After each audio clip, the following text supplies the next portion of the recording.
Olá, doutoras, doutores, senhoras e senhores. Nosso primeiro vídeo, dicas do professor Jaime, como propor uma ação judicial por erro médico ou erro personalíssimo do médico. Primeiro contato é o contato em que o paciente ou o seu familiar liga para um advogado narrando um fato que, segundo a dor desse paciente ou do seu familiar, foi derivada de um erro personalíssimo do médico ou de um erro médico. Quais são as dicas que eu vou te dar? Primeiro passo: torne-se nesse primeiro momento imparcial. Não faça julgamento de valor. Não prejulgue a matéria.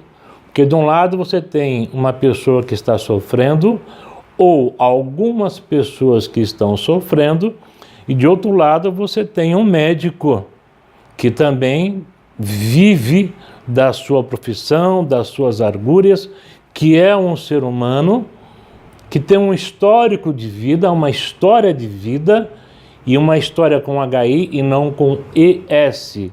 Então torne-se imparcial, não faça um pré-julgamento. Essa é a primeira dica. A segunda dica: pergunte a este paciente ou ao familiar desse paciente se eles já estão em posse do prontuário médico ou do prontuário deste paciente. Doutor, nós não estamos ainda na posse desse prontuário que o senhor está requerendo.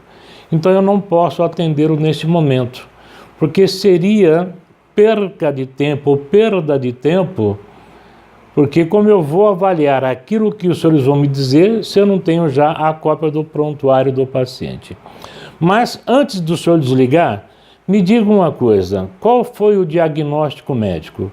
Ah, doutor Jaime, o diagnóstico médico foi uma artrodese cervical. Lembre-se que na minha chamada eu falei que nós iríamos tratar de um caso que está sob o meu comando, sob a minha guarda, de um diagnóstico de artrodese cervical, aonde o paciente, meu cliente, está inválido, ok?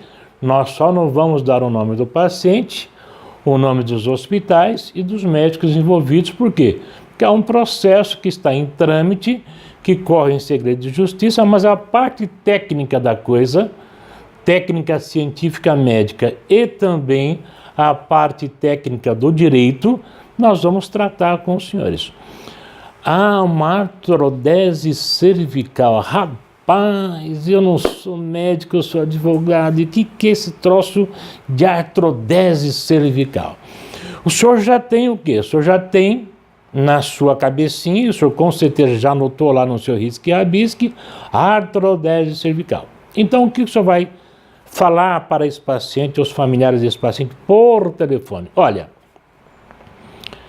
façam uma solicitação simples, requerendo a cópia completa do prontuário desse paciente, e tão logo o senhor esteja com a cópia deste prontuário, o senhor me ligue novamente para nós agendarmos uma reunião. Só que vai anteceder esta reunião a sua entrega desse prontuário no meu escritório. Eu preciso que o senhor me entregue o prontuário no meu escritório ou no meu consultório, e o senhor vai me dar 15 dias para que eu analise o seu prontuário, verificando, compulsando esse prontuário para saber como foi feita a sua primeira anamnese, quais eram os sintomas que o senhor tinha, quais foram os médicos envolvidos nessa anamnese, quais foram os exames que foram requeridos através de uma hipótese diagnóstica.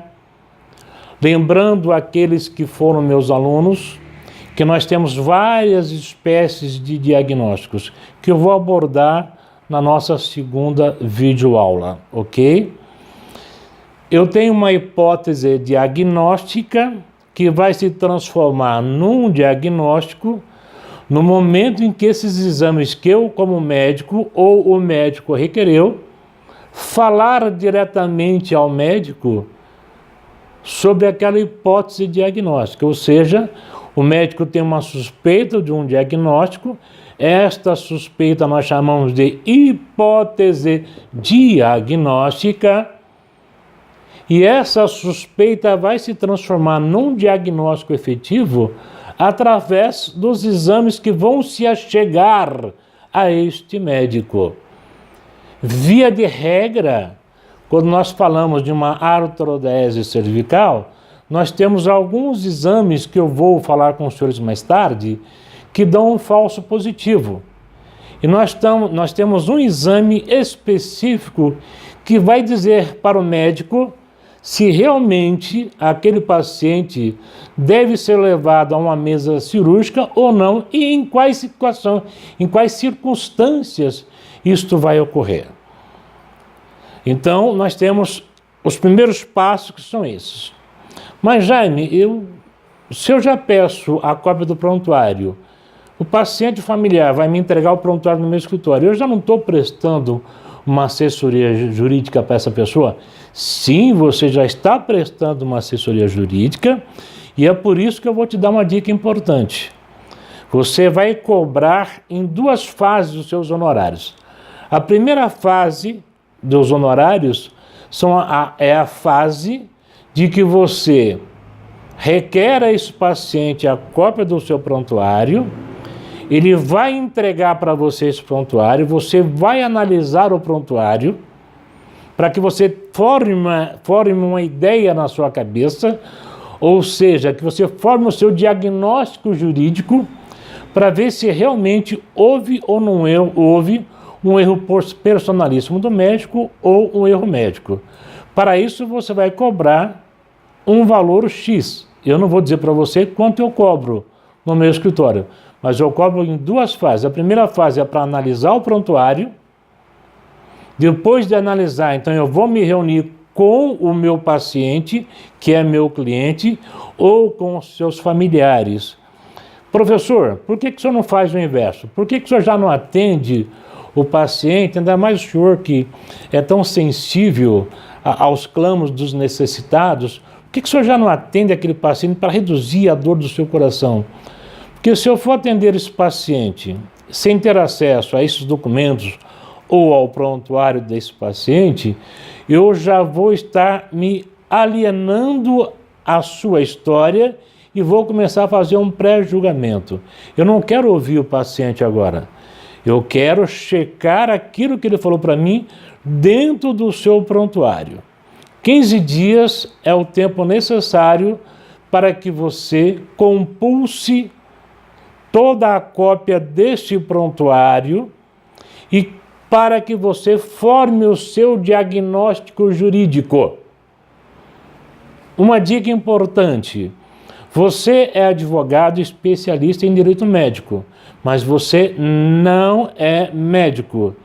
Então, como você vai analisar um prontuário de um paciente se você não é médico? Simples. Você vai, primeiro, consultar no Dr. Google, que é um médico muito famoso que nós temos, o que é uma artrodese cervical. Você vai ver uma série de artigos ali.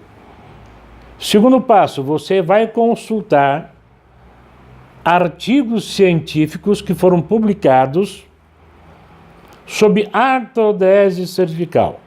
Você vai ter uma infinidade de artigos científicos dizendo o que é uma artrodese cervical, como é feito o diagnóstico, se é uma terapia meramente medicamentosa e fisioterápica ou se é uma terapia medicamentosa, fisioterápica e depois cirúrgica. Como se realiza esta cirurgia? É uma cirurgia de incisão anterior, posterior. O que é essa artrodese cervical? Quais são os exames que conversam com o médico para dizer se realmente é um caso de uma artrodese cervical? Quais são os equipamentos que serão usados ou utilizados para essa cirurgia? Quantos cages nós vamos utilizar nessa cirurgia? Se nós vamos utilizar placas cervicais ou não? Quais são os efeitos pós-cirurgia, efeitos iatrogênicos? O que a literatura me diz sobre o reestabelecimento pós-cirúrgico desse paciente? Como deve ser o RPA desse paciente? A recuperação pós-anestésica? Quais são os cuidados que esse paciente tem que ter? Quais são as medicações que esse paciente vai usar no pós-cirúrgico? Tudo isso você vai encontrar dentro da literatura de artigos científicos. Dentro do Google, nós temos vários filmes de cirurgias de artrodese cervical. Você, como advogado que não é médico, você é obrigado a assistir no mínimo 30 ou 40 cirurgias. E você tem muito mais do que isso no Dr. Google da vida. Então você vai ver como é que é feita a incisão posterior ou anterior, como é feita a aspiração dos discos cervicais, quais são os implantes, quais são os cages que eu vou colocar na coluna cervical desse paciente, como é feita a sutura, eventuais problemas que podem ocorrer, como edema nesse paciente, eventuais problemas de rejeição com relação aos implantes que eu coloquei nesse paciente. Se você que já milita há muito tempo na seara do direito médico, deve conhecer alguns médicos, sente-se com esse médico e converse com ele. Olha, entrou um caso agora no meu escritório, é um paciente com um diagnóstico de artrodese cervical, mas o cara está inválido. Dá para você me explicar como é que funciona isso? Dá para você me ensinar como é que eu faço para analisar todo o prontuário do paciente? Porque o prontuário do paciente, senhores, ele é muito complexo, porque eu tenho desde a entrada desse paciente no nosocômio, a consulta que é feita, a anamnese, a hipótese diagnóstica, os exames que foram requeridos, o retorno desses exames, a análise desses exames, a conclusão para uma cirurgia ou não cirúrgica. A partir do momento que esse paciente é internado, dentro desse prontuário, eu tenho o prontuário de centro cirúrgico, eu tenho um prontuário médico da fisioterapia, eu tenho um prontuário também da enfermagem, eu tenho uma colagem no corpo desse prontuário de todos os materiais que foram usados naquela cirurgia. O que é essa colagem, Jaime, que está falando? São aquelas etiquetas dos materiais que foram requeridos para fazer esta cirurgia, que são fixadas, coladas no prontuário desse paciente. Eu tenho todo o acompanhamento com o pessoal da fisioterapia, a enfermagem, nutrição, os acompanhamentos médicos pós-cirúrgicos, prontuário do médico anestesiologista. Existe uma ordem cronológica que você deve entender. Eu tenho um documento chamado Admissão do Paciente no Corpo Hospitalar, termo de consentimento informado. Eu tenho sumário da alta médica. Observem, sumário da alta médica. Mas, professor, ele não estava internado? Não teria que ser sumário da alta hospitalar? Você acertou. Se você teve esse momento de indagação, você está correto. Eu tenho que ter um sumário de alta médica e hospitalar. Mas, via de regra, eu tenho um sumário de alta médica e hospitalar daquele momento pós-cirurgia. Não quer dizer que ele esteja de alta médica, porque ele vai continuar por um longo tempo tendo que se achegar ao seu médico, ao seu cirurgião, para fazer o acompanhamento. Já te dou uma dica. Cirurgia de artrodese cervical, via de regra, a recuperação vai até 6 meses. Via de regra. Alguns pacientes têm um pós-operatório melhor do que o outro, e até 90 dias já estão trabalhando, se exercitando com as cautelas de estilo. Bom, você já compulsou esse prontuário, já entendeu esse prontuário. O que você vai fazer então?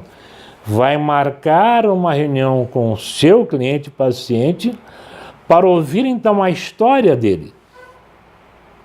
O que antecedeu essa cirurgia?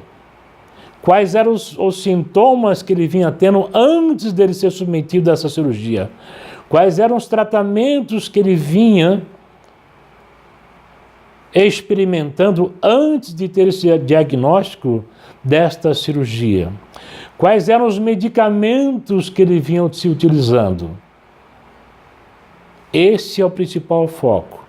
Segundo foco, após a cirurgia, o que ocorreu com esse paciente? Quais foram os efeitos iatrogênicos? Quais foram os problemas pós-cirúrgicos que ocorreram com esse paciente? Quantas vezes esse paciente retornou ao hospital em razão desta cirurgia? O REOP, limpeza cirúrgica, queixa de dor. Quais são os medicamentos que ele está usando após a cirurgia? Porque compreende-se que a cirurgia de uma artrodese cervical era feita para melhorar o estado de dor, melhorar o estado físico daquele paciente. Logo, se essa cirurgia não melhorou o estado de dor, ainda complicou o estado físico, alguma coisa está errada. Alguma coisa não ocorreu bem. E quais são agora os medicamentos que esse paciente está utilizando? Então você tem o antes da cirurgia e o depois. E de repente você vai se surpreender que antes da cirurgia ele estava fazendo alguns tratamentos, fazendo uso de alguns analgésicos, tá certo? E após a cirurgia ele está fazendo uso de medicamentos derivados da morfina, como tramadol, tramal, dimorfe, que são medicamentos pesados que inclusive podem levar o paciente a óbito. Ah, toma um tramadol, toma um tramal, toma um comprimidinho de dimorfe, não toma nada. Mesmo com orientação médica, toma cuidado. São medicamentos que você pode vir a entrar em óbito, você pode ter uma parada cardiorrespiratória, você pode ter um infarto, você pode ter N complicações desses medicamentos derivados da morfina. E aí você vai observar que tem algo de muito estranho no reino da capa branca. Poxa, o cara vinha de um tratamento não convencional cirúrgico, vai para uma cirurgia que a ideia é restabelecer a condição física daquele paciente, minimizar a sua dor, e agora está pior do que estava antes de operar. Então isso já me sugere uma hipótese de erro personalíssimo do médico. Professor, e como é que fica o erro médico, que é aquela questão inerente às práticas hospitalares? Senhores, o hospital que tem sob o seu comando sua guarda e custódia e responsabilidade médicos, ele vai responder na forma objetiva pela ocorrência negativa que aquele paciente está enfrentando.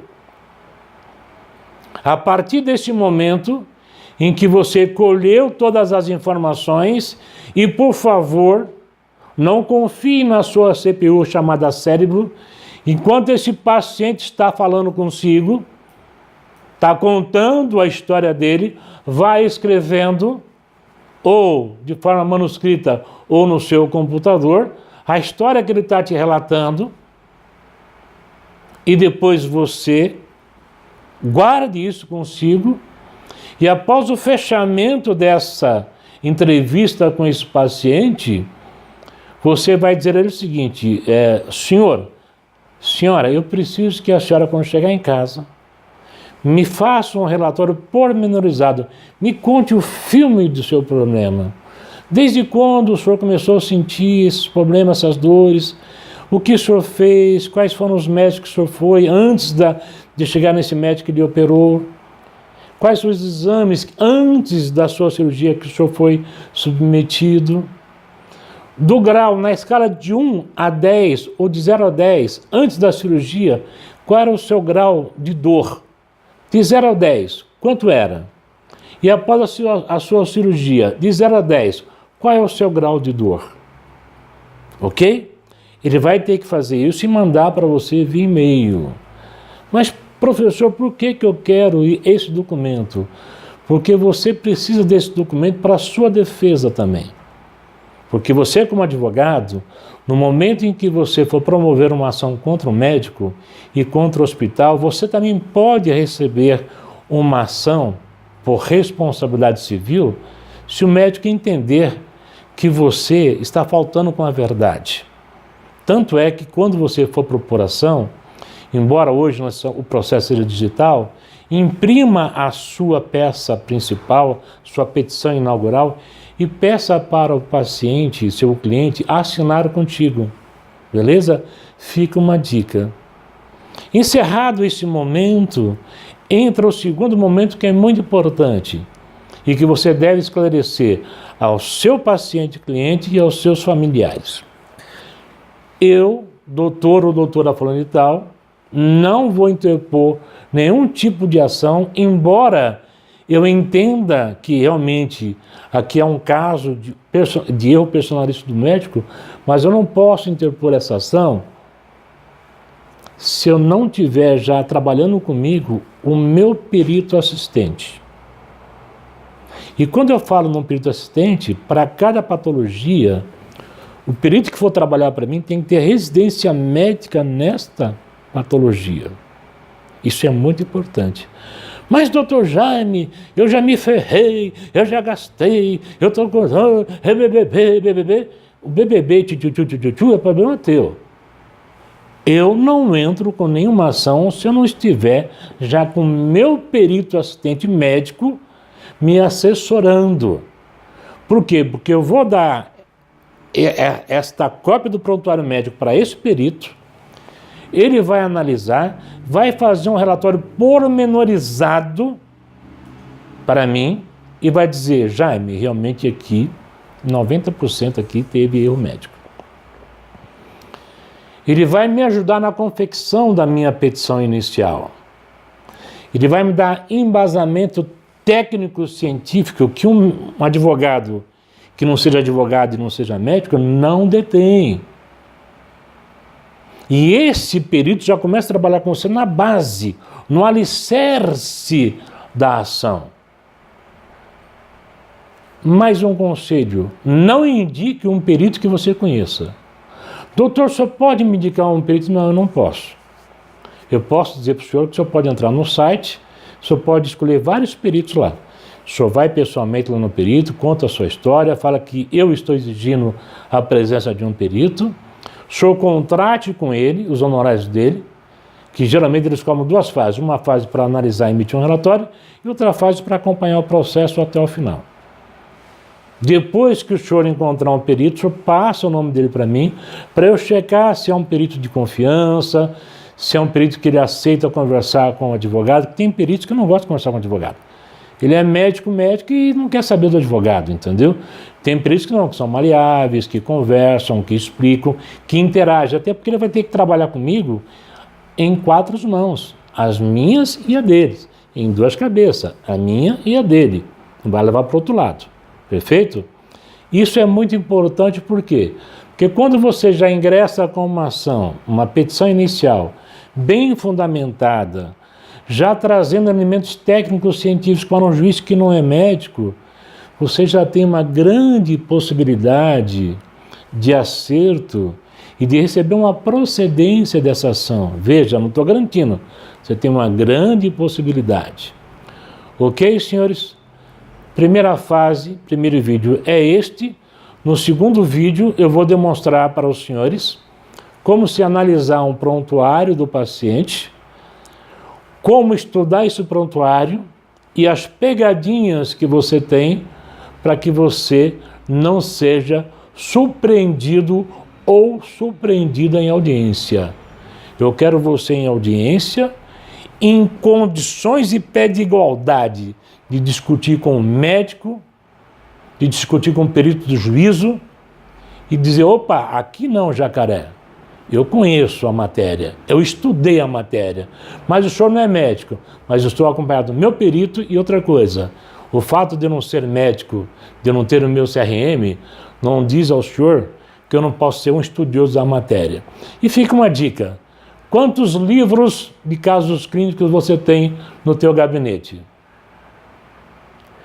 Quanto tempo você separa para você para estudar artigos científicos médicos? Nenhum? Melhor você rever o seu conceito. Forte abraço, Deus te abençoe e até o próximo vídeo.